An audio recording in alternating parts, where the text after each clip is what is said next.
Ladies and gentlemen, welcome back to another episode of Trendy with Kim Allison. Today, I'm thrilled to introduce a very special guest. She is the owner of The Loft at 538 in Fitchburg, and I know I'm going to mess this up, Massachusetts, and the founder of Balayage University. With over 400,000 followers, she has built an amazing community, and through her education platform, I myself have learned so much about the balayage world and all of its techniques. Beyond her professional achievements, she is also a godly woman, which resonates deeply with me, as am I. Hey. Welcome to Trendy with Kim Allison, the amazing Amy McManus. Hi, Kim. Thank you so much for having me. Of course. And Amy, I want to start by giving you a special thanks for allowing me the pleasure of interviewing you on what is currently a very small platform. I've reached out to those that have inspired me, since they first got their start with less than 500 or so followers. I can't tell you how many likes, subscribes, paid subscriptions I have, encountered supporting people. And I'm just amazed by those who respond and more amazed by those who don't. Not even with no thanks, So for that, because you have grown such an amazing community, I wanted to make sure I said that so that my audience knew how grateful I am. Oh, thank you. It's sad that people don't pay it forward. I see it a lot, sadly. It is sad. Yeah. So, Amy, let's talk about your background. So, are you married? Are you a mom? Do you have a family? I am married. We just celebrated our 13-year anniversary in May, and we don't have any children. My husband has children from his previous marriage, so I'm a stepmom. But other than that, I have a small farm that I started last year, and I know nothing about farming, so that's been a really different life change for me. But I'm enjoying it. So I have 5 goats, 2 of them I milk, and I have 31 chickens, and I have my 2 dogs. So I lead quite a simple life outside of work, and I really love it. That's amazing. I saw that on your Instagram, one of your posts, where you were milking, I think, a cow. No, I would it say. was a goat. No, she's just a big girl. Oh, that was a goat. Yeah, she's a Oh, big girl. I definitely want to ask her about this goat. And here we are with the glasses, right? Yeah. Yeah. So this post here. Yep. And so you do that every morning? I do it twice a day. So I have 2 girls that are in milk. So I'm actually just starting the process of drying them out. But I've been milking them for a solid year, twice a day. I got them June 1st of last year, and I know nothing about any of it. So I was literally just learning on the fly. How did this start? How did you decide, because I don't know, do you wake up one day and say, I want to milk goats? I mean, I want to buy a goat. Do you? I guess I started getting sick a few years ago, and I started really learning a lot about nutrition and raw dairy, and how essential raw dairy is in the diet. And so I started buying raw dairy, and then I don't know, I guess the more I kept learning, I was like, you know what, we should start our own little farm. Like we should just have our own. And my husband, I can't believe he was like, yeah, sure, whatever. And I was just like floored by that. So we sold a few things to build our barn. And then all of a sudden, I found some goats. I thought we were going to get like baby goats at first. And so one of them ended up dying. So the farm that we were getting them from offered me the one in the picture. Her name is Ramona, and she's a huge alpine goat. And I had never even seen a goat in person. And so when we went to go pick them up, she was enormous, and she has these massive horns. And I was thinking, holy cow, what am I supposed to do with this? So So we brought her home, and I just kind of had to learn on the fly. And oh my gosh, the amount of tears that I have shed trying to understand goats. And like, I know it's silly, but if you came home today and you just had goats, would you know what to do? And that's literally Absolutely it. not. That's Yeah. why I was asking like, "Oh my Yeah. god, how do you manage a goat?" I Yeah. mean, it's tough enough with a dog. I can't even imagine a Yeah, goat. I honestly don't know how my husband hasn't divorced me. Like I just kind of went full throttle. So I really got into creating your own food supply and wanting to kind of live more off grid. And I just felt like that was really important to me. And thankfully he was been, pretty supportive. I think at times he's like, but I take all the milk that I get and I make all my own cheeses, which I totally had to learn how to do. I make all my own yogurts now. And so the only thing I can't make is butter just because they don't have enough milk fat. I would need a lot more goats to be able to make my own butter for Well, the I'll amount, definitely yeah, be the talking amount more of you. about this to you Yeah. later on. I'll be DMing you about some of these Yeah. because that's near and dear to me as well, health and wellness. And when you say that you're growing your own food source and your food supply, that is more important than we know.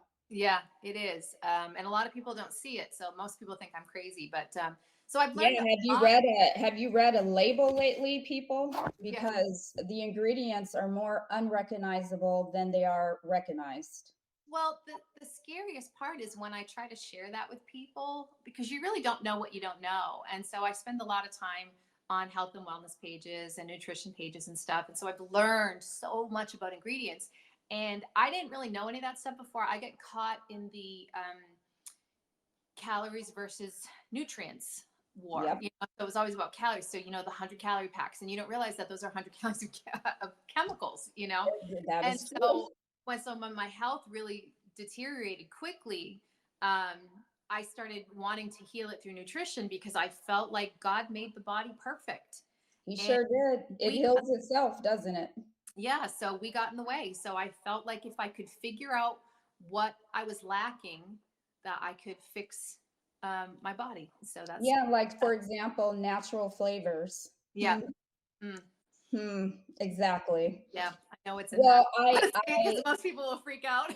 exactly. If you only knew what I that know. was, Yeah. I'm telling you. But people these days, they would rather be skinny than healthy. Yeah. And we know all the things that make you skinny today. Yeah. And so I digress. Yeah. Anyway, moving right along, your career path in hair. I'm sure it's been grandiose, being that you've accomplished what you've accomplished. So, where did you get your start? Well, I went to hair school almost out of high school, and I graduated high school in 1990. Thought I had to go to college because some of the girls that I graduated with were going to hair school, and I went to Catholic high school. So I when I saw that they were going to hair school, I'm so embarrassed to say this now because it's been such an amazing career. But this is 17-year-old me, and I was like, those losers, what are they doing? Like we're so conditioned to go to college, but I didn't know Mhm. what I wanted to do. So I remember being in college. I was probably there. I went to Fitchburg State College, and I was probably there 3 weeks. And I got up one morning and I saw one of the girls that I graduated with was in our local newspaper in the barbering program. And I was just like, I had this epiphany that why am I doing this? Like, this is what I want to do.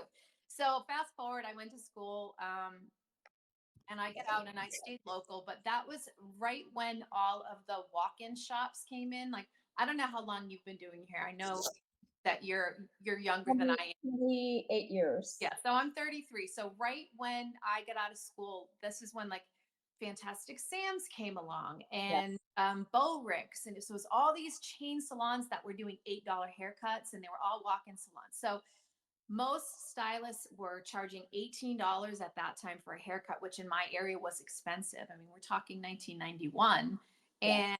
and they all had to drop their prices because no one could compete. So just to give you an idea of like what was kind of the dynamic of salons at that point.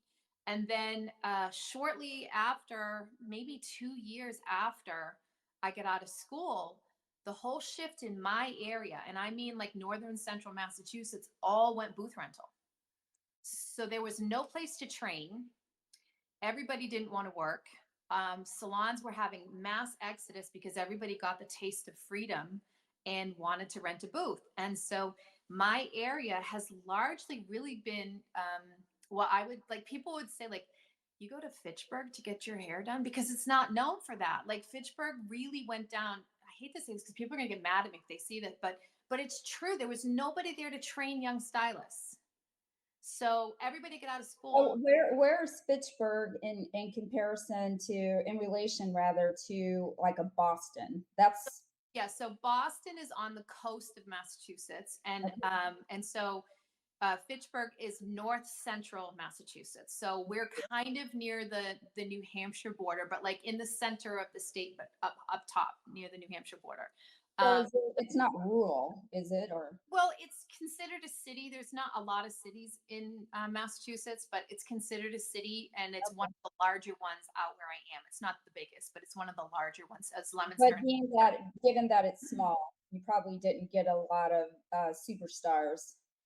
No, there was no such thing. No. I mean, we had one guy that went out to California, worked on a couple of movies, and everybody thought he was just the He greatest was, ever. he And was then it. looking back, I'm not even really sure if he did. I mean, I think he's still doing hair from what I've heard, but he was like the talk of the town because literally he's the only one that ever really supposedly left and make a name for himself. So my area, I feel like was the Fitchburg version of hair. Like if you wanted really great hair, you went towards Boston, you went towards Worcester because that was where salons really trained stylists. So, and I know people will really get upset with me for saying that, but that is the truth. Like I felt The very truth is the strongly that truth. I was a Fitchburg stylist. I was mediocre at best, and I didn't like that. I didn't like that at all. Exactly. Yeah. So then you graduate beauty school, you start doing hair where? I started at a little tiny salon. Well, actually, no, that's a lie. I started at one of, it was a small salon. I lasted 3 months because she had us cold calling not clients, like Ooh, strangers out of the phone book ooh, to get yikes. people to come in. Yeah, it was terrifying, especially for, at that point, I was 18 years old. We were literally going through the phone book and she would have us call because, again, stylists all left. So they took their business with them. And so as a new stylist, I didn't have anybody. And I can imagine now as a salon owner how terrifying that must have been for her. I mean, Um, she's probably just grabbing for yeah, straws and throwing things at the wall to see what stuck. I yeah. mean, in my day, I didn't start in hair. I started at a university. I worked at Arizona State University for a decade, Wow. and then got to hair in my late 20s for the sole purpose of being a business owner. I knew that's what I wanted to do, and that was the way to get there. So I started with Tony and Guy, their first salon in Scottsdale. So that's, our thing was we had to go into the mall. They just cut us loose and cold call that way, which equally is terrifying because Oh, yeah. stranger is a stranger. Hmm. When you're walking up to them, you're not even confident yet in your own skill set. No, well, that actually was going to be my path, not with Tony and Guy, but with Vidal Sassoon. So fast forward 3 years, I decide I can't do this here. This is horrible. I hate it. I'm doing perms on old ladies and roller sets, and like this stinks. I don't like it. Especially when you're young. Yeah. So, and they were all nice, sweet little ladies, but this isn't what I thought hair was going to be like. Like I really romanticized like runways and blah, blah, blah, the whole bit. So I applied for a job at Vidal Sassoon's on Newbury Street, which is Boston's supposed to be like the elite area to work in. We all know Vidal's is the Harvard of hair. I didn't Absolutely. know that. So I didn't know that. So Really? yeah, I made such a fool of myself. So I showed up for my interview and I brought the two models they asked me to do. And I had no idea what a zero elevation degree haircut was, or 0 degree elevation haircut was. So they had me do a true bob, and I'm there holding cutting. All rugged. I gave a great haircut, but it wasn't what they asked. And then I'm one of my other sister, I gave her, I forget what they wanted me to do. And so they ended up offering me the job, but number one, I had to choose like, do I want to be a colorist or a cutter? And I wasn't prepared to make Back that decision. then, departmentalized Yep. And that was my first experience model. thinking about, oh my gosh, I don't even know either. So how am I going to make that decision? And I'm such a person that can get bored. So I was terrified to make that decision. And then number two, they thought I was so bad. Now I had 3 years under my belt at this point, thinking I'm seasoned. And they thought I was so bad that they were going to retrain me. So usually their training program is 6 months.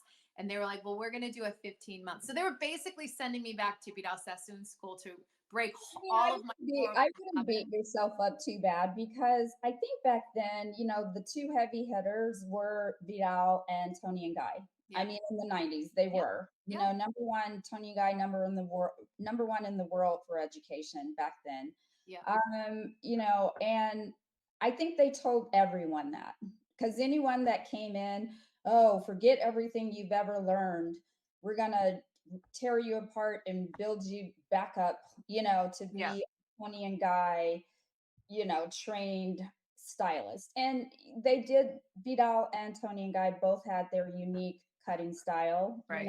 And that's what set them apart from everybody else. So I think they kind of did. Well, don't you think told everybody that? I don't know, because they said their whole thing was 6 months, and I was going to basically have to start over for almost a year and a half. Oh, okay. The thing that really set me back was they shouldn't have told me this, because if they hadn't said anything, I'd have just had to suck it up and do it. But because they told me ahead of time, you're going to have to go out and get models. And I was like, you're traumatized. Yeah, I'm not that person. Now I could do that today with all the experience I have. I wouldn't even hesitate. Like, hey, here's my work. Like, I'd love to do your hair. I do it all the time. I don't care.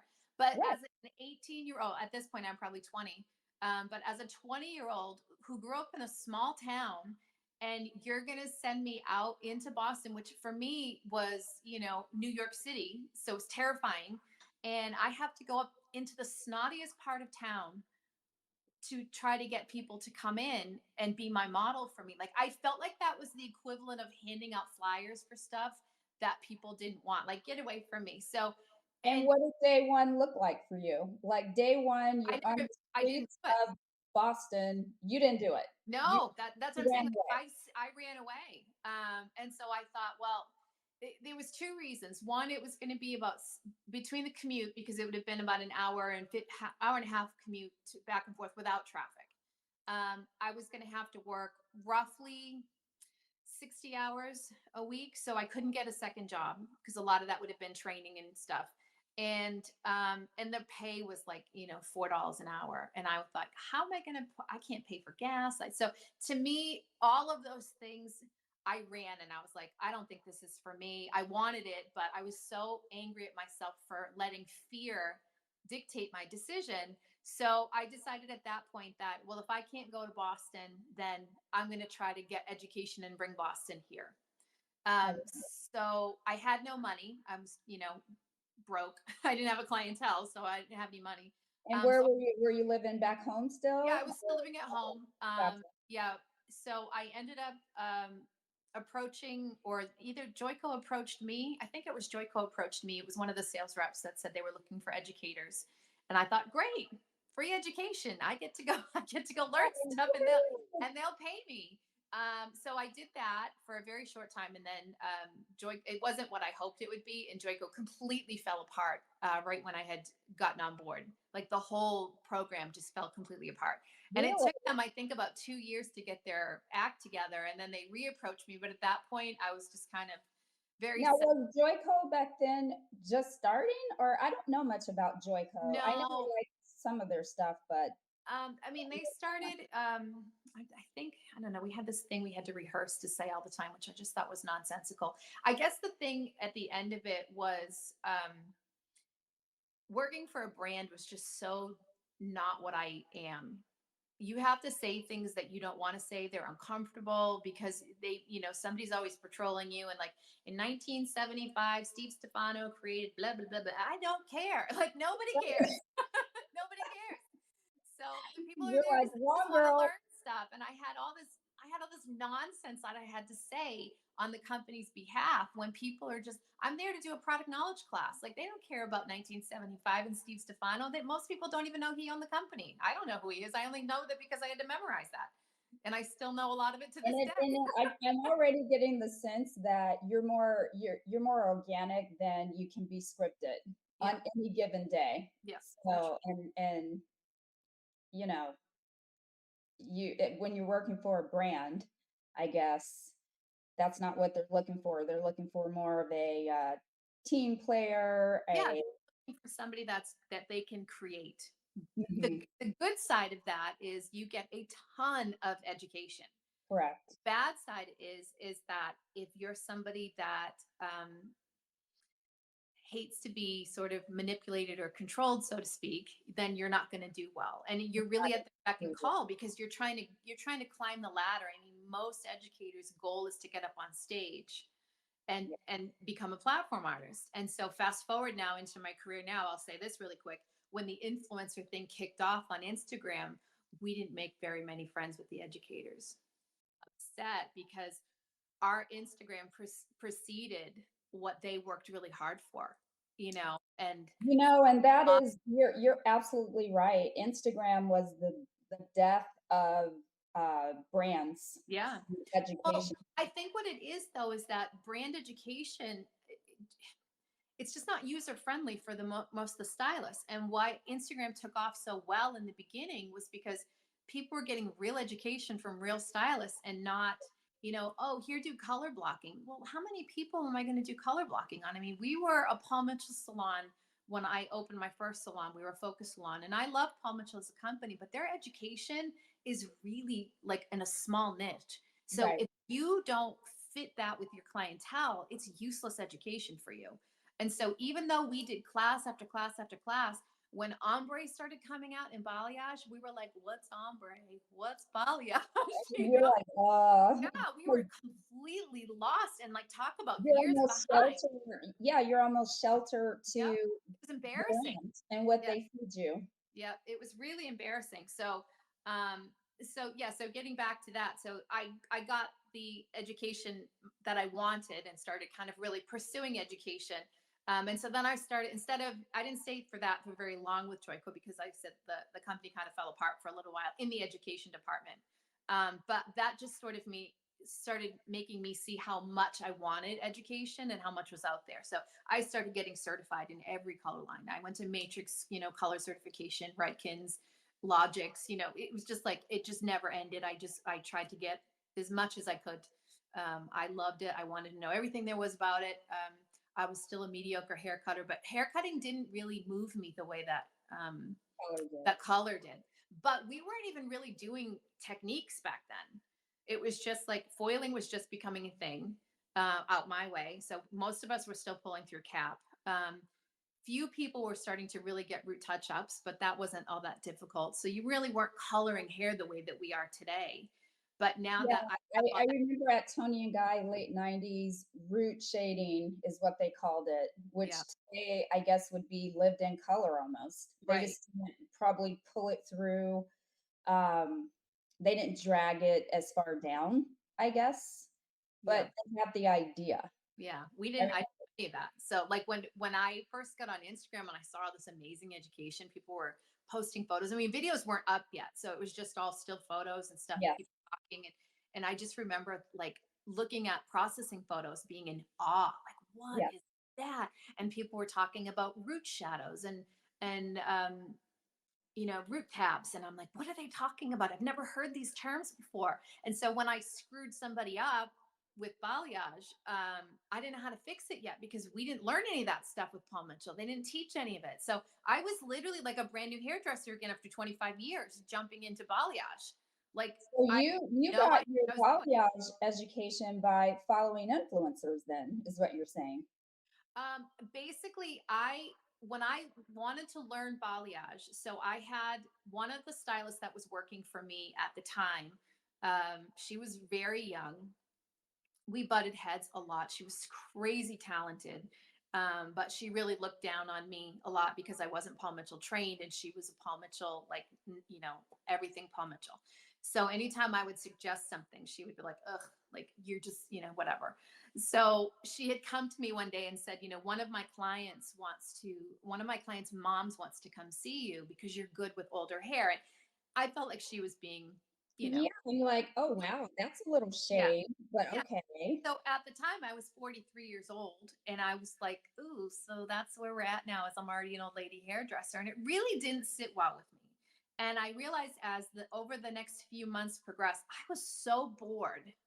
I couldn't stand it anymore. And I remember coming into work one day, like, how am I going to do this for another 10 years? Like, I'm booked out for the year. I already own a salon. I'm in debt up to my eyeballs. I have a house. Like, I have all the things. And was that salon the loft? No, that was Wha it was called Trinity. Okay, so Yeah, that was the that first was my salon? that was my first salon. And it was Okay. basically because I outgrew booth renting. That was the goal, was to become a booth rental salon just like everybody else. And then all of a sudden I have a whole staff of girls out of school. One by one they kept coming. And I have payroll. Now you said you wanted to own a business. I never wanted to own a business. I don't know anything about business. I just know that I work hard. So I didn't have a business plan. I know the plan wasn't that. All of a sudden, it just fell into my lap, and I was just trying to run with it and do the best I But could. when you have commission stylists, you're right. That's a whole different side of Yep. business ownership and, you know, what do you call it? Workman's comp, payroll taxes, all the things. And it's a whole new side of business. I'd say booth rental salons are so much easier, in my Oh, opinion, yeah. than a commission-based salon. But when you're in there, I understand where you were at in your journey, uh, where we left off, where you have all of these commission stylists, which means they're all leaning toward you for helping them build their clientele, providing all of their supplies, whatnot, etc. But here you are, supposedly, in a position to inspire and help grow, but you're bored yourself. Well, that was, yeah, I mean, that was really at that point. I had finally gotten, we were probably I think 7 years into, because I had already changed location. So we were about 7 years into the business. Never in 1 month, and I say this with all sincerity, never in 1 month did I ever make a penny. I lost money on that place every single month. Just, Well, it was horrible. you And made money to put it right back in. yeah, my money just went to just, I was basically running to the bank every single day to make sure things didn't bounce. I switched the girls eventually into commission and then to booth rental. I had to force them because they just weren't interested in working. And I wasn't a good enough leader to really show them. By the time we got to that point, they pretty much, I would say, hated my guts without the word hate, but they were all really young. And I think by that time, whatever they wanted from me and that I didn't give them or wasn't able to give them because I didn't know how, there was so much resentment at that point. So, yeah, so Salon ownership only works, as far as making money goes, is if you build either franchise or you go into multiple locations. yeah. It has to become a well-oiled machine. It has to have Well, the I think you have to understand salon culture, and I yeah. grew up in the business as a booth renter. So, like I said, I never wanted to own a business, so I didn't know how to set up payroll. I didn't know how to do a lot of things, and I just sort of winged it in poorly, but I winged it. And there was a lot of resentment because of that. So, and I just knew I was a hard worker. So I figured everybody was, but they weren't. And I didn't know how to bring that out of them. Well, in hair, it's always going to be somebody's fault. Whether your client is blaming you, the stylist, or blaming you, Yeah. it's always got to be somebody's But it fault. but in all honesty, it is your fault. In a way, I didn't know how to do all those things. So they needed a leader and I was just bossy. yeah. You know, it's a big difference. And again, I and like I that. tried to treat them like equals, but in a bossy kind of way. Like, hey, because I was just, that was the culture I was used to, you know, when everybody is an equal all the time in a booth rental salon, you know, the owner still takes that precedence of being up a little bit higher, but she's not your boss. You know what I mean? You He's have to not work your within the confines of the salon if you choose to. But I didn't know how to be a boss. I didn't know how to do, and they came from, Paul Mitchell is such a cult type mentality. The as they full, all are. yeah, so, and really like strong. So they came out of that school and that's what they knew. And I didn't come out of that. So I didn't know how to behave the way that they were used to. And so when I wanted to get more out of them, I would just, I guess, kind of be demanding, but they didn't respond to that, you know. But I tried to entice them with high commission rates because money always enticed me. So, you know, here you can have a 70% commission rate. Well, they just didn't work. So it didn't matter what I offered them. They didn't want to be there, you know? Exactly. So it was a hard atmosphere. So, you know, getting back to the original question, like when she came to me and said, you know, my client's mom wants to come see you because you're older hair, like there was already like so much animosity there. But that was when I really realized, like, I'm already so burnt out and spent. So it's my own fault because I put so much on myself and I never let myself get creative. I went into full robot mode because I just had bills to pay. It Yeah. wasn't about being creative. It was about slamming my book silly so I could make sure we didn't lose the business. I didn't lose my home. I could pay my Right. car payment, you know? So as all of a sudden when she said that, I wanted to learn about ombre and balayage, and there was no education. So I went to YouTube, and then from YouTube, people were starting to talk about Instagram. So this was like 2016 when Instagram was really just kind of kicking into gear for your business. I was a little bit behind, but it was right around then, 2015, 2016, where people Yeah. started utilizing Instagram. So, so I started posting my work, and my work was sloppy. It was awful, and I didn't know it. Like what I saw didn't transcend in the photo, and that was embarrassing because I was just trying to get some younger people in my chair. And Yes. so, but that really showed me like, you're not what you think you are. You need to like, you know, so I It is started a look learning. in the mirror, isn't it? Yeah. So you can't half ass your style work when you're trying to photograph it. So that really pushed me. So I wanted to learn everything about balayage. I was obsessed with it. It really brought me back to life. I wasn't bored anymore. It was all I wanted to do. And then I just wanted to photograph it because it was like, look at this beautiful thing I just created. You know, that was like, and it was like a high all the time for me. To Where did you get your training in balayage? right here. You. Oh yeah. Just TikTok. trial and error. Trial and error. Yep. Nobody was doing it the way that I wanted to do it. So everybody was doing foilage, but I didn't want to do foilage. Foilage looks so boring to me, and I don't mean that in a mean way. But it literally just looked like painting with with foiling with teasing, and I was already foiling my head off. So when I saw surface painting, which to me is actually balayage, I True. wanted to learn because to me it actually looked really creative. So I just started spending all of my time on YouTube searching for it, and there was almost nobody except Guy Tang that had anything on it. Um, Yes. and then Instagram started, people started posting their processing pics because that all of a sudden became a big thing. And then I was just like obsessed with staring at them. Now, I didn't know why they did what they did, I didn't know what it was going to create. It just looked really cool. So I would try it. And then I was like, oh, no, that It's was terrible. Okay, now I know what that definitely. does. Well, I want to stay on because I am going to get to your balayage techniques and that part, but I stand on social media and branding because one of my passions are new hairdressers coming into the industry who I lovingly call my newbies.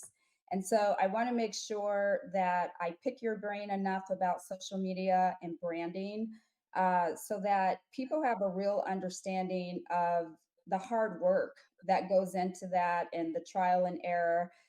A couple of the young stylists that, the younger generation, less than 10 years that I've talked to, they've all said building a clientele today, it is 100%, at least for these two, social media, which to me sounds terrifying.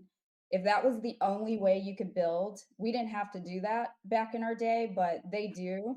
Um, I couldn't imagine. I don't know if I could be successful. I have no idea, right? Because it's really, really, really hard. And me personally, I have a love hate relationship with social media because you can use it for evil or you can use it for good, but somehow the evil still finds you. Hmm. Yeah, So, I what can do you I can vouch say? for that 100% on all Yeah. So, every. first, I want to ask you, how did you come up with your fun Instagram handle? Oh Camouflage God. and balayage. When I started posting my work and I started getting featured, right? Because features were such a big thing back then. Yes. And so my original Instagram handle was just my name with underscores, because my name was already taken. So I used the underscores and added my middle initial.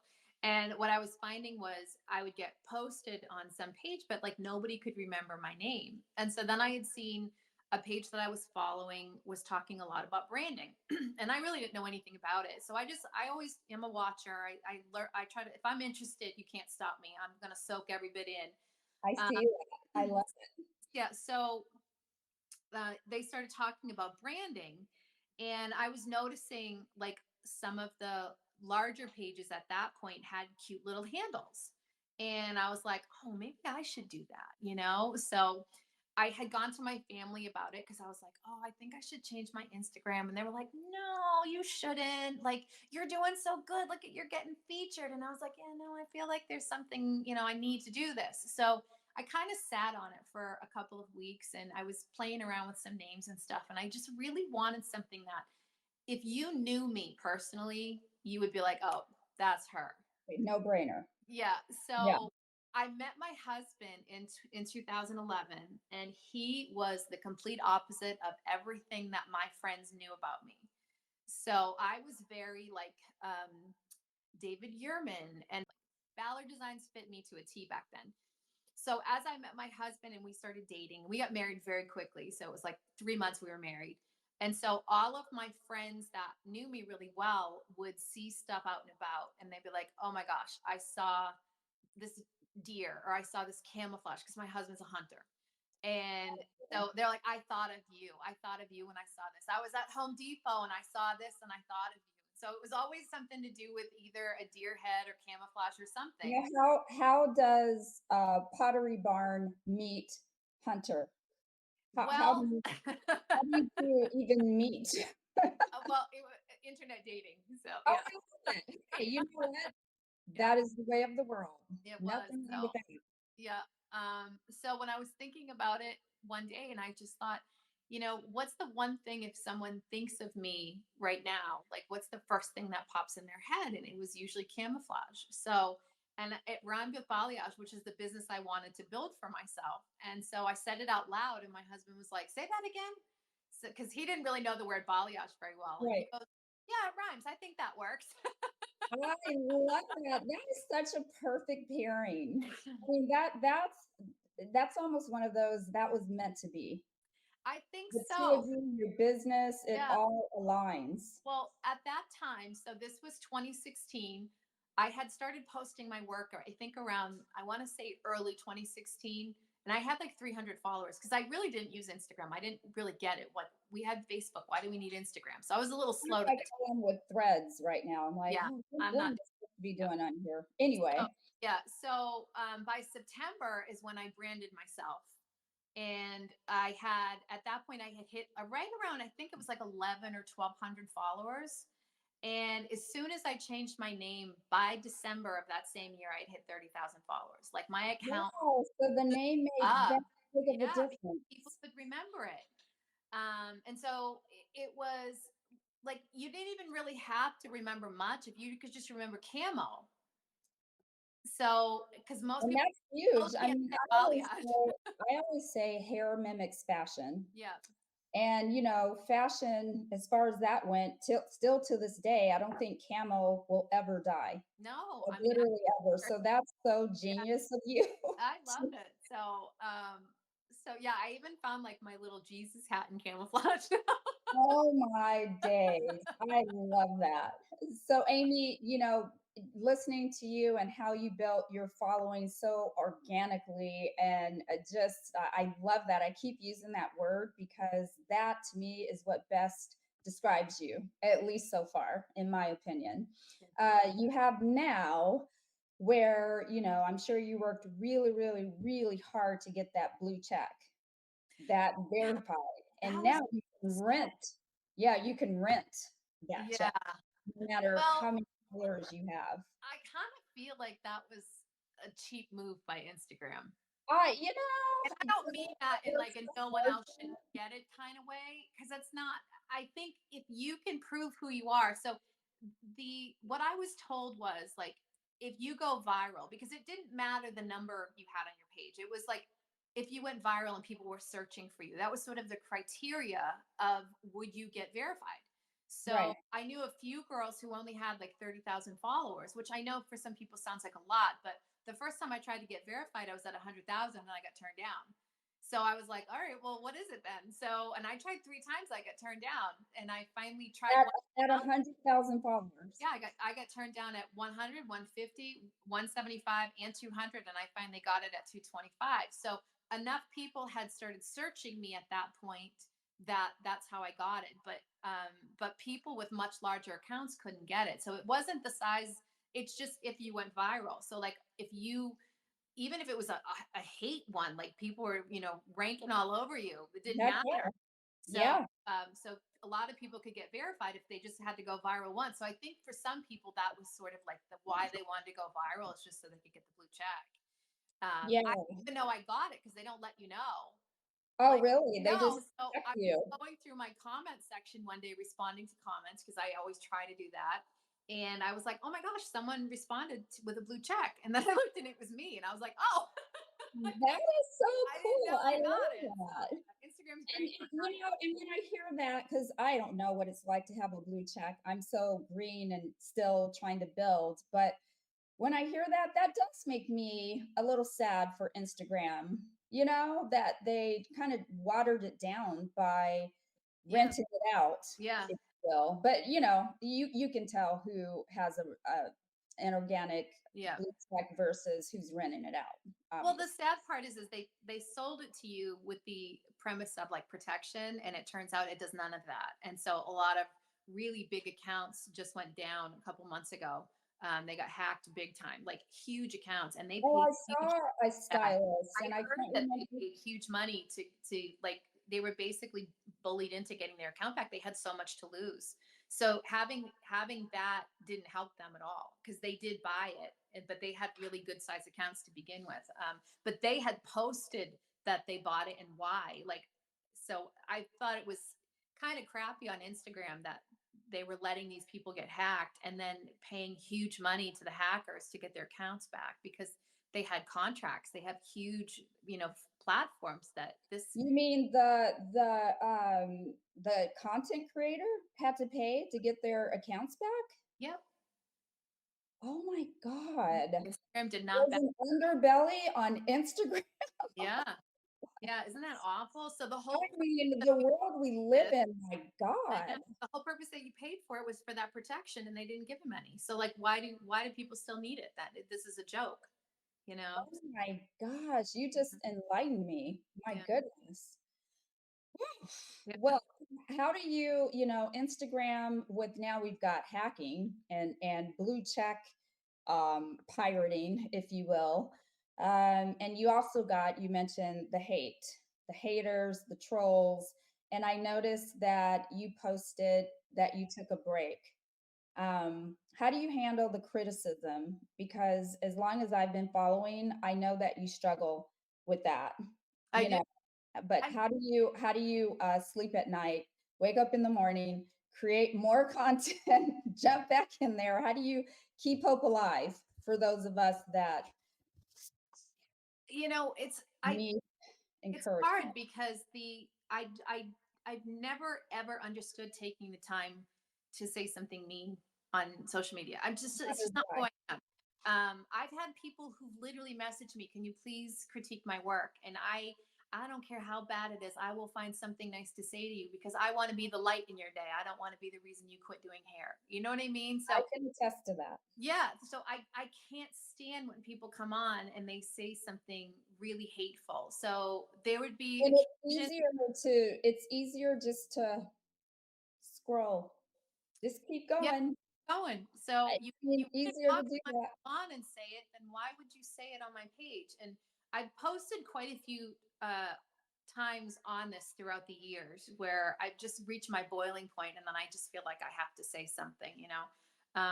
But I When you reach those boiling points and you do say something, you hit send. Do you go back and look at the comments, or do you just post it and like you know how you'll have actors and actresses say, I don't watch my movies, my shows, I don't rewatch anything. Like I would imagine there's a little bit of that on Instagram and social media because you're a social media celebrity. Well, I've always been one that wants to interact. So people have tried to, you know, force me into having someone run my account. And I've just never wanted to do that. I always really liked interacting with other hairdressers. Like, I don't care what the number is on my page, we're all doing the same job. Like, I have things that I want to teach people, but that doesn't mean that because you only have 500 followers that you don't have things that you can teach me back.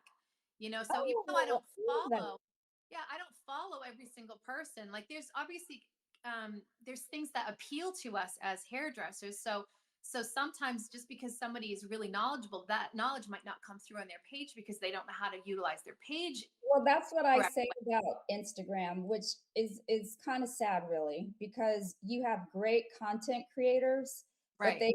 they may or may not be the greatest hairdresser. Well, that's true. That's true. And You on know, both sides, you know, you have really great hairdressers that are terrible content creators. exactly. So I mean, I got I to like to call myself one of those. I know that with all of my years in the business, I have a loyal following. I made a name for myself in Scottsdale doing a universal clientele as a stylist who specializes in hair cutting. And I also like to say I'm not a black hairstylist. I'm a hairstylist who happens to be black yeah, because I do all hair. I cut all textures. My clientele is diverse, and that's by and large because I'm a product of Tony and Guy. that's awesome. Yeah, and so my social media presence, however, me having time between clients to take quality content, I've pretty much given up. That is not my Well, gift to it's the world of it's this is shifted not. so much now, Kim, that it's not what it used to be. And I feel like people are still trapped in the old mindset. And so I've had quite a few hairdressers who've reached out to me and they're like, I am not building, I'm not getting clients. Like, I don't know what else to do. And I think this is where us being in the industry so long, we have the old techniques to go back Right. to build our clientele. These new kids don't. So I feel bad for them because they don't know how to do word of mouth. You guys have 500 friends on TikTok that are actually your friends, not just like Right. random followers. Tell Mhm. your friends, you know, like it sort of goes back to like, I was giving out this tip and I think I put it up on the university page. But one of the things that I did before social media became a thing to get all my girls busy was I had every single client in the chair of every person that came in. They were all given a gift certificate to get their hair done to give to a friend. And we had like an 80% return on that. And so it was very specific. It was either for towards a haircut or a color. So the dollar amount was different and it couldn't be redeemed for a product. So it Yeah. had to be for a service only. And the amount of people that were like, oh, I have somebody that I really wanted to give a gift to, but now you don't have to. I literally just gave you a $50 gift card to, Exactly. and It's so but we had a you just huge pass return it on along. that. So it's not about taking ads out. It's just really about utilizing the people around you to help Well, build and it's it. true because every one person has a family, they Yeah. have friends, they have coworkers, Your you clients know, want to every keep one your business. person. So if you tell your clients, like, look, I'm dying over here. I need to get my business going. Can I give you some gift certificates to give to friends? They'll want to help you. Who doesn't Absolutely. friends or their if you go out of business, that style, I mean, that client has no more hairdressers. So they're gonna want to help you. And there's nothing wrong with telling people you're trying to grow your business. Yeah, and people go instantly to social media. Yeah. Oh, what's your stylist name? And then if it's lackluster, sometimes for some people that's a turnoff. But I Yeah. still say that you physically standing in front of somebody with great hair is the best advertisement. Yeah. Doesn't Absolutely. matter how many followers they Yeah. have. Yeah, for sure. So let's talk about, Amy, your balayage techniques. I know balayage is originated in France, correct? I believe so. Okay, and it went way, way back. You became obsessed with all of the influencers that you followed on social media, developed just your own style, really, and your own just version of balayage. So what do you say to people? I interviewed a stylist actually yesterday, and he said, I can't get as light with balayage. I don't open air, period. I just steer clear because you can never reach that pinnacle of blondness or lightness, if you will, with the balayage. What do you say to stylists who have that mindset?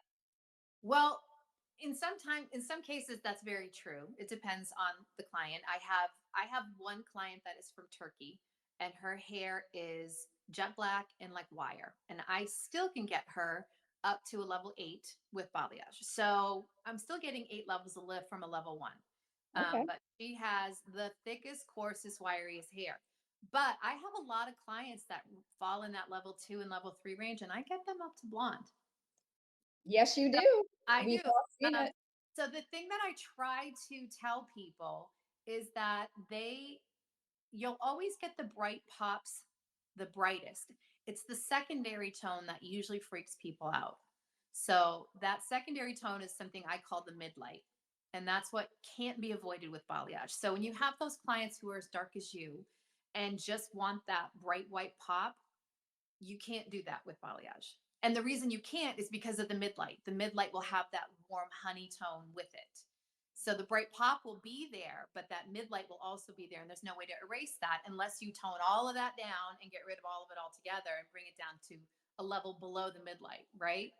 Right. So that's kind of where, so he's not wrong, but if they're okay with some warmth, I can get that light. It's Yeah, going. you're like, "You just watch me." Yeah. I love that. So when you have a pre-existing lightened client walk into your chair, whether it's your work or someone else's, do you even do color corrections or It other depends. people just It depends on what it is. Like I won't take black box dye out if they unless they want something believable. So if they want something believable, but I find I don't know what it is about people that dye their hair jet black, but they all want to be platinum blonde later, and it's like it's some chemical malfunction in the brain or something that they all want to do that. But occasionally I'll get somebody that actually just wants to be a normal color. I will take that on after a test strand. If it looks like the hair can do it, then I'll do it. Like I've got a girl coming in Thursday for a test strand. She's got some stuff going on. So I'm not really sure. But I promised her nothing. I was just like, let me see what your hair can do first. And then okay. we can So talk. if they're realistic, you will take a correction. Yes. So Yeah. when you're working behind pre-existing color, how are you getting that root to match the pre-lightened hair? I mean, like to a T, without damage, without overlapping. You know. Well, I do overlap a little, and sometimes Okay, I overlap all the way down. If that hair on the bottom that's already been pre-lightened still needs to go another half a level to a level. So gotcha. I sort of developed what I call a skim coat. And so I get the lightener, the heaviest where I want the most lift, and then I do what's a skim coat. So when you're patching a hole in the wall and you just need to Yep, blend it, you can see right totally. through it. So it's just going to get enough on there so it'll stop processing in about 10 minutes, but it lifts the layer of ick off, is what I call it, the ick. I'm getting the ick off. So we can get that blonde up where it needs to be. And so I feel like when I started learning how to do that, and no one showed me how to do that, I just learned how to do that on my own. And but that changed so much for me because now I find doing a lot of foiling techniques really cumbersome when you're dealing with those two different, like it's like you can only pull so far and then you got to pull all the foils and then pull it through, and it's like 1,000 times more work. And now with balayage I can do it all in one step, and the hair, it's just so beautiful. And so when I show stylists this, they're like wow, that's so much easier. And I'm like, yeah, it really is. I mean, totally. Yeah, You just blew my mind right there. yeah, What that's is and for stylists that would want to take your course to learn what you just shared, is that a part? Do you have that at your Balayage University? Yeah, I mean, I don't think it's on quite a few videos because I'm showing you my clients. So when they come in, I'm showing you real hair. Some of them are mannequins. If I wanted to show a technique and I couldn't find a real person to actually show the transformation I wanted to show you. And when I got sick and I was home, I still had to create content. So I worked more on mannequins because it would take me 3 days to get a mannequin done because I couldn't stand up for very long. So yeah, But you say now. I'm good now. Yep. Okay. Yeah. Whew. As of January, I took a complete turn where I feel so much better. But it was like I was out of work for like 7 months in Oh my 20. goodness. Yep. So it was. Well, I'm so happy to hear that you took your health into your own hands, and because that's what we have to be, our own health advocates, Yep. that you are on the mend. Yeah, it's been great. And so now, I'm shifting back into normal life as soon as the goats get dried out, so they don't occupy so much of my time. So I'll be increasing my time again behind the chair. But I've really only been working about 3 days a week because the farm just requires so much of my time. But I won't have to do that until next spring again. So for the time being, I'll start increasing. But I'm starting over. I mean, I lost most of my clientele when I was out of work for 7 months. I mean, I was going to ask you that, but I didn't want to put that energy out there, but you No. did lose them, huh? Yeah. Well, I don't think it's a bad energy. I think it's just what happens. Like it's just, you can't that's the downside of our industry is when you're not readily available, people get comfortable someplace else. And Well, I I'm not noticed on you posted that you're on your profile, on your bio rather, you're accepting new clients. And I did think to myself, how yeah, in the world? Like yeah. I can't even I only imagine. probably had 30 people that hung with me. But I was okay with that. I just couldn't do a lot. So if I Oh, I guess they do have to get their hair done. yeah. So when they would message me, I'm like, you know what? I'm so sorry. I literally can't do it. So I would try to find them somebody. So they all got comfortable, and no hard feelings for me. I mean, I had to do what I had to do. They had to do what they had to do. And I've posted a few times here and there, like old clients welcome back, because I want them to know, like, I'm not upset. I've had a few that have recently come back into my chair, which is amazing to see them And again. when you A lot of have to go to someone else, that's different than choosing to go to someone else. Yeah, well, You there's a lot know? of great hairdressers out there. Massachusetts is swimming in them, so there's a lot of competition. If you want to look at it that way, I try not to look at anybody that way. To me, I'm happy. I can't do everybody, so it wouldn't. I'm You thrilled that. know what? I am treating this show like I talked about in the beginning, those that either don't respond or acknowledge or whatever, I'm treating this show just like I treat my chair, Yeah, right? I've never, my boss or my first mentor who taught me everything I know, gave me this piece of advice very early on. He said, with clientele, as far as people leaving, whatever, for whatever reason, right? I don't worry about who's not in my chair. I cater to the ones who are. yep, And that's kind of how I'm treating this show. I'm not going to worry who's not next to me on screen. I'm going to champion the ones who are, you know? And yeah. so that's kind of how you have to go because there are a lot of hairdressers out there, like tons and tons and tons. And if you keep measuring yourself or just immersing yourself into the masses, you'll get lost Oh, and it'll be hard for you to find your way. You just have to stay focused on you and just see you. I Yeah. want clients in my chair that, we have a connection, that I enjoy doing the hair that you want. So there's certain things that I won't take. Like I won't take platinum cards. That's just not my thing. I don't enjoy doing them. I don't love doing corrections, but it depends on what the end result is. So if it's just a quick thing that I can get through in one appointment and then, we can start really doing your hair, then I'm up for that. But I'm not doing a 10-hour correction on you. I can't Yeah, you're like, do it. because and then people don't want to pay you for it No, anyway. and they Yeah. really don't. I get, but they want miracles for, but oh, can I be out in 2 hours? I'm like, no, not the reality. Well, am I going to be done by 2 to pick up Yeah. my daughter from So school? Like, clients no. that respect you, respect your craft, respect your time, and you can start building that relationship with. Like, I think the hardest part about building a social media clientele for somebody that, like, my page obviously got big quick, is a lot of people wanted to come see me because they thought I was famous. And so the expectation was insane.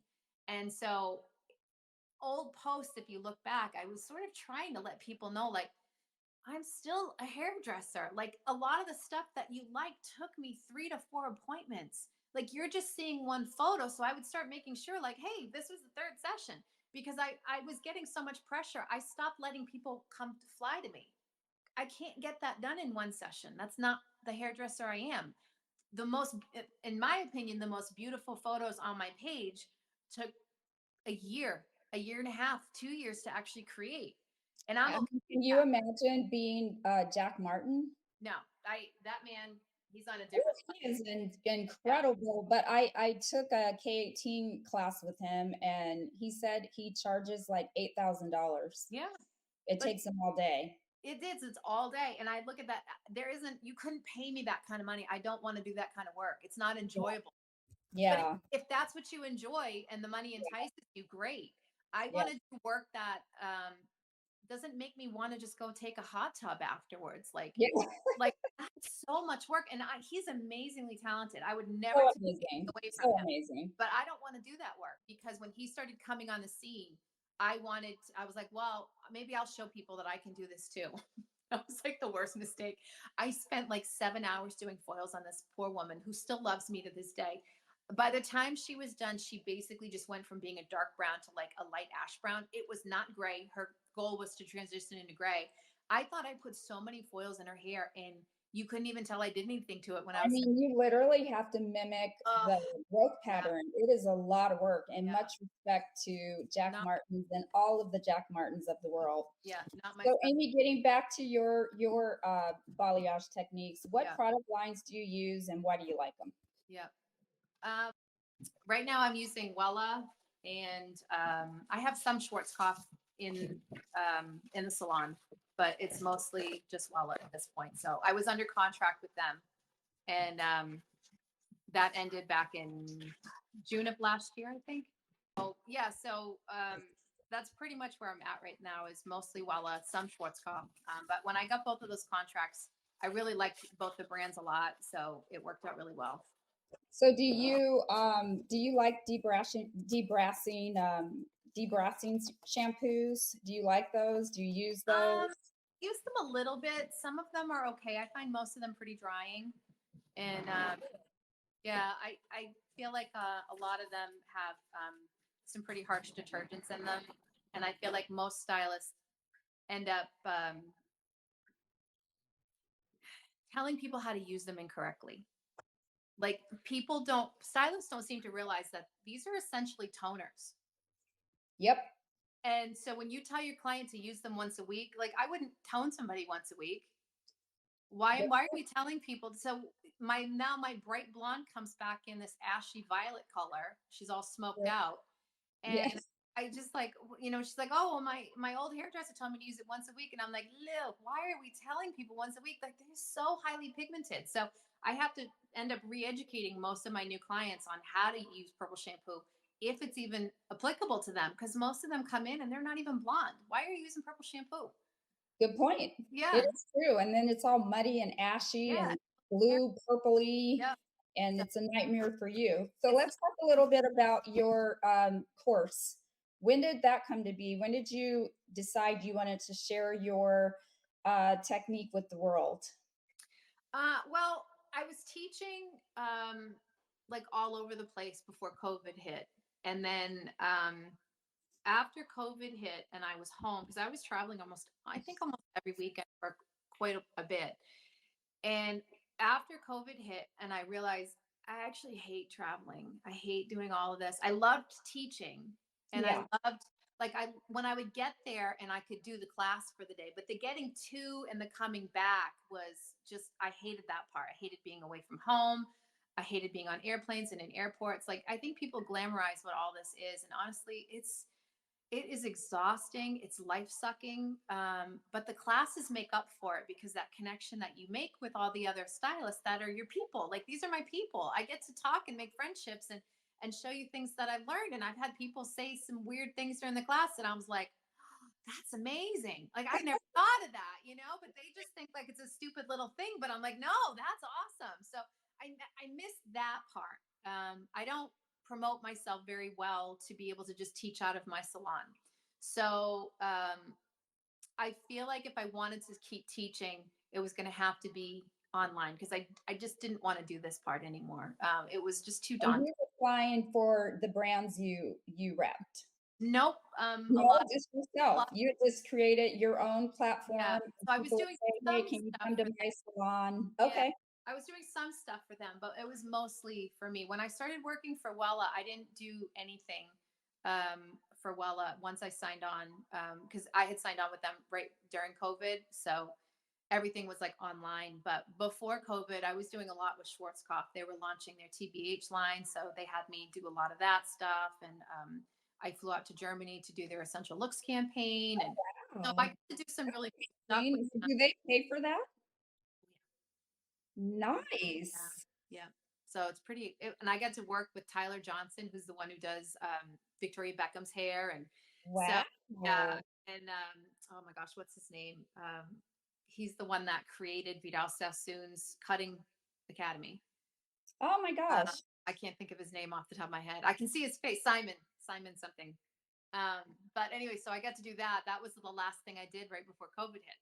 So I was gone for like 10 days doing that. And then I flew to LA from Germany to do a class for myself and then up to Santa Rosa for a class for myself and flew home. Was supposed to do the BTC show in New York and they shut New York down. And so BTC still had the show, but I wasn't super sure if I should go because Schwarzkopf had pulled out. And so Oh, that was really? sort of like the last thing that I did was that little stint going from Germany to California. And I just was so tired at that point that I was like, I love being home. I don't want to do this anymore. So the online stuff is nice, but you don't have that connection. So I struggle with wanting to do it. So I was doing a lot of one-on-one classes for a while, which at least got me teaching and in person, even though it was like a one-on-one, and I could give somebody all of my time and energy for the day. And then those started waning too, because I just think people are just struggling, but they're expensive because it's a whole day. You Yeah. know, You and gotta pay. yeah, So how big do you want to grow this platform? Do you want it to get bigger than this? Are you fine with what it is now? no, Or I'm fine with what it is is now. it succeeding for you? Are you feeling I how are you feeling about it? Yeah, I don't know. I feel like I've got so much content up there at this point. I don't forget how many videos are. There's like 145, 146 videos up there. And I really haven't done anything recently that's like super different. Like, oh, this is something I need to put up and share. I Yeah. feel largely what comes in is because everything is sort of the same. Like people are still really liking the same things. And there's only so many times I can show that same thing. So yeah, so right now I think I'm happy with where it's at. I'll probably just let it be. And then if I feel motivated to either push it in a different direction or something at some point, but right now I'm enjoying stepping back and I'm not really on social media. It's been amazing to just not no How one's to do no one's it. sending me hate messages, no one's sending me hate comments. um yeah, so I really just I guess I've sort of taken like a complete 180 because here social media completely changed my whole life and I hate it so much now. You I feel know, like it's so fake, Kim. I really have, I struggle. I feel like the thing that your listeners need to know is most of the artists that they look up to are largely miserable. really. Really, I've met most of these people in person.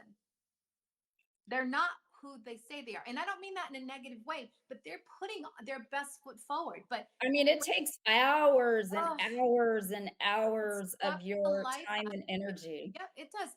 So if you're working full time behind the chair, and most of us are, if you now have an education platform, and a lot of these girls develop one because they get big, or guys, they develop them because they get big on Instagram. So now you have that, or your subscription based, or whatever you're saying, for your page.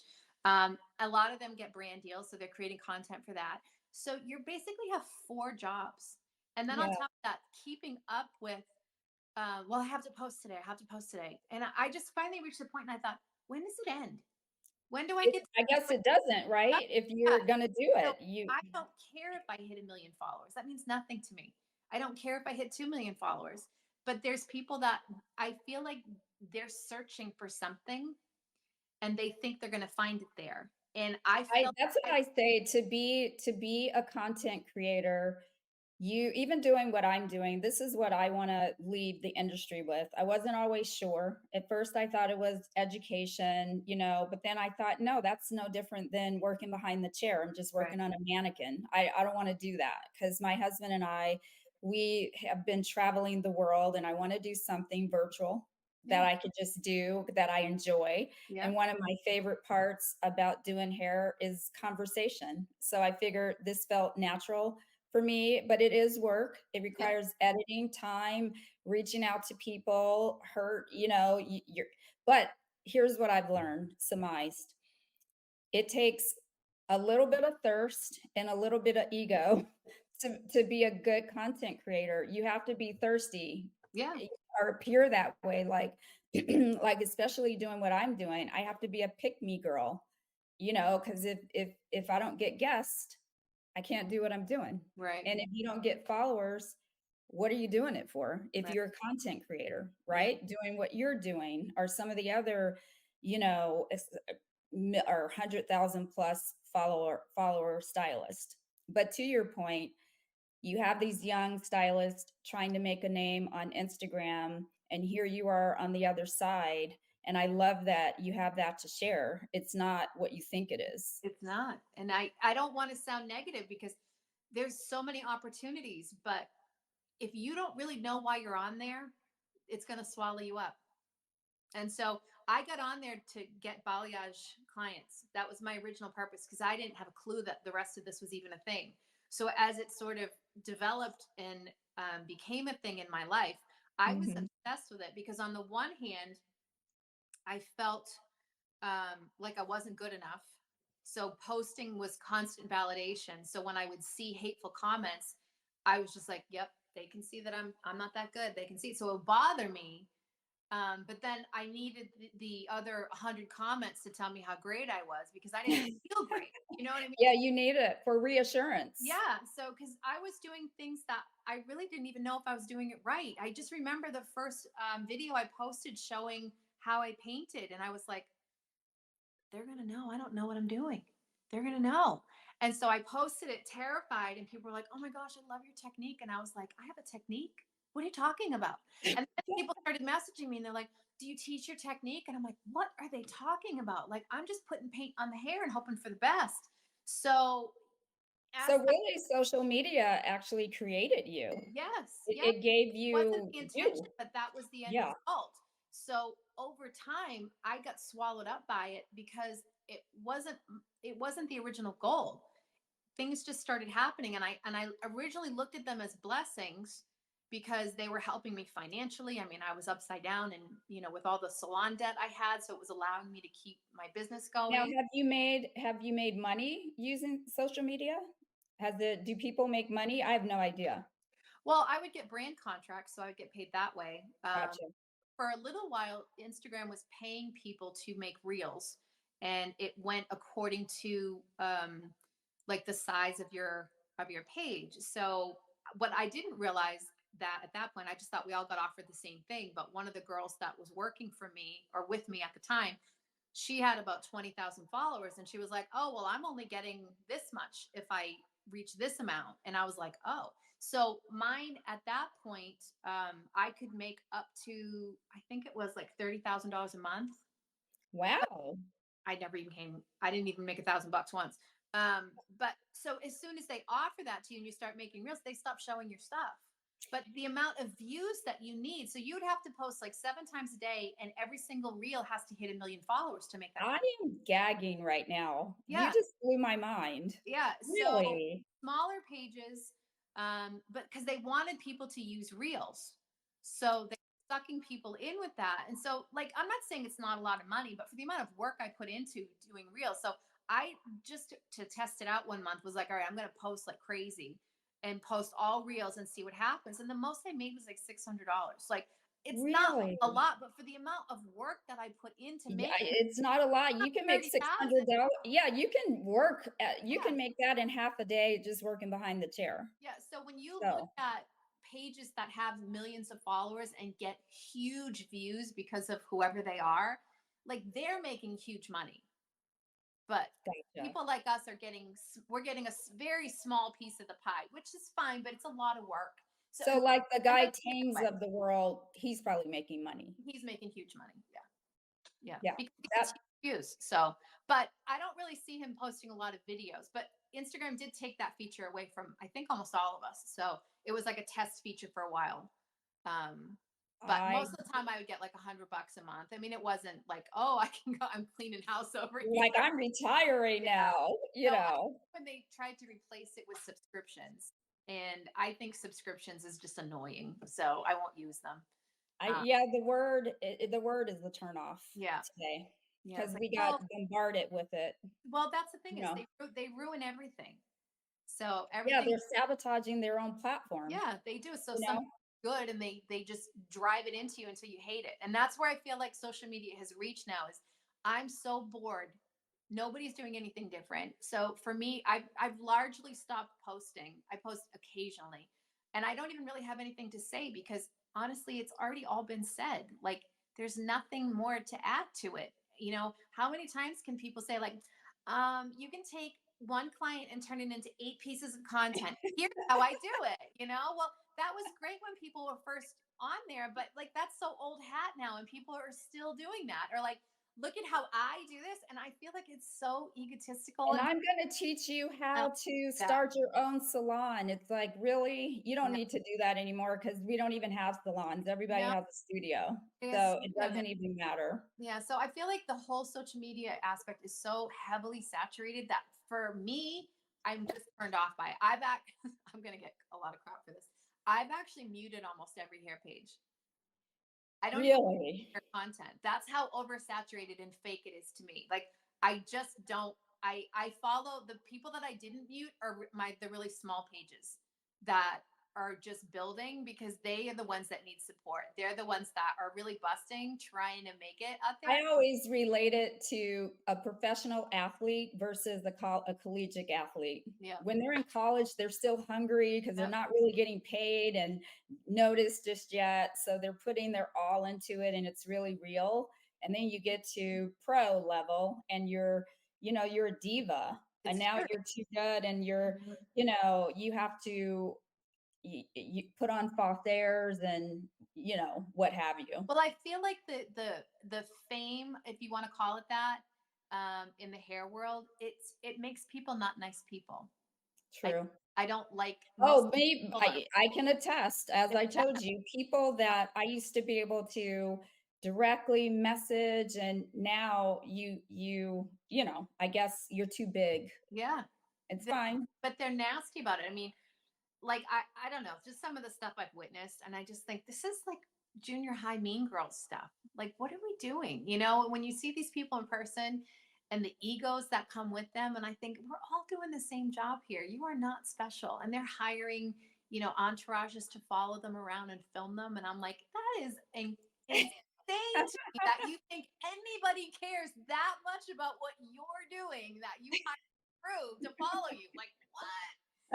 It's just, I don't know. Maybe it's my age. Maybe I'd have gotten sucked into that if this happened to me, 20, 30 years ago. I don't know. But at my age now, I mean, but I I'm think you embarrassed. get I think you kind of get like use actors, you get a little uh bug, the fame bug, and you get a little taste, and people know your name. And for some people, that means something. Yeah. So, Yeah. you know, So, Amy, how do you find work-life balance, with all the posting, which I can see now that you've pulled back some. So your load on social media isn't as probably stressful as it probably once was. No, I used to post 6 times a day. That's how I built my page. I was told to post 6 times, 4 to 6 times a day. So I went right to six, and I was like, I did that for 2.5 years straight, which is probably why I got super resentful over time.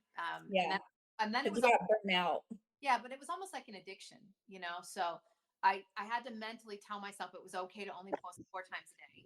And then I weaned it down to 3 times a day, and then twice a day. And then it was just once a day. But that took like a while because it was really an addiction. I didn't know how to quit my business. I wasn't trying to quit. I just didn't want it to ruin my whole life. Like I felt like I worked all day and then I'd come home and I'd have to spend all this time creating content. And, my husband would be like, you've been on your phone. And I'm like, but you don't I know. understand. Like, it's the same fights, but he's not wrong. You He's know, not wrong. he's not wrong. Like So, my husband right now, he's like, "Oh, I have to leave." I'm like, "Yes, because you're loud. well, yeah, I need you to leave." and you can tell, like, he was just like, you're still doing this, Yeah. and I rarely do this anymore, but they don't get it. And honestly, that's okay, but it was a But, source of attention. unfortunately, it is important to our industry that we do it. We Yeah. we almost have to. Like, Yeah. it's sad, but Well, that's kind finding of balance is like, so finding time when it wouldn't interfere. But like I said, I just sort of leaned back off of it. And then once my contracts ended, because my contract with Wella stated that I had to post 25 times a month. wow. So I tried to incorporate it to, Now, did that oh, give you at least a payday? yeah, 25 times a they, month? yeah, they pay well. It was Okay, a good. contract for, the first one was 12 months, and then the sign on was another 18 months. And so that was like I get paid quarterly. And well, as a great company, um, they definitely take care of their artists. So Nice. I um, like to hear that that. yeah, that was nice. It was worth the effort for me to do it. By the time it ended, it kind of ended on a sour note, but I think that's Yeah, kind of how those things go. Uh, really. well, they basically wanted to downgrade me to a digital artist, and I was so cool with that. And I think they were kind of shocked. I think they thought I was going to quit, and I was like, no, I don't want to travel, so that's fine. And they replaced me with Daniel M. Beauty. And so this isn't a slight against him, but when I was talking to him about it, because he was like, "Oh, we can I hope we can collaborate now that I'm with Wella," because he came from Redkin, and I was Yeah. like, "Well, they actually replaced me with you." Like, what? And I was like, no, they told me. And I go, yeah, that's not exactly what happened. And I'm like, but no, it's free. But so then he was telling me, like, Redkin, he was with Redkin for 5 years, and they basically just, and here he's this incredible artist. And so when I was talking to him, they don't care about you. They care about what you bring to the table. It's never a personal relationship. I don't care how long you're with that company. They will tell you whatever. Oh, you're part of the Weller family. No, you're not. No, you're not.